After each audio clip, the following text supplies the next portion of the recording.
আমাদের জীবন থেকে ক্রমশই হারিয়ে যাচ্ছে সবুজ বিকেলগুলো। ঘনিয়ে আসছে সন্ধে, বাড়ছে রাতের সময় রেখা।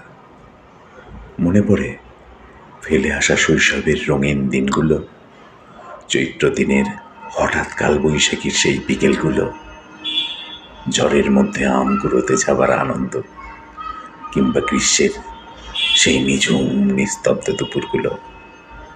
ছুটির দিনে দুপুরবেলার এক রাশ অপেক্ষা থাকত, কখন যাবে ঘন্টা বাজানো আইসক্রিমের গাড়ি। যান্ত্রিক জীবনে এসব এখন স্মৃতির খাতার ধূসর পাণ্ডুলিপি মাত্র। আনন্দ এখন মুঠোফোনে বন্দি। বিকেলের আলো তাই কমে আসছে খুব তাড়াতাড়ি। চশমার কাঁচে জমছে বেনামি মন খারাপ। হারিয়ে যাওয়া শৈশবকে কি ছুঁয়ে দেখা যায় না আর একবার? প্রশ্ন অন্তহীন, উত্তর অজানা।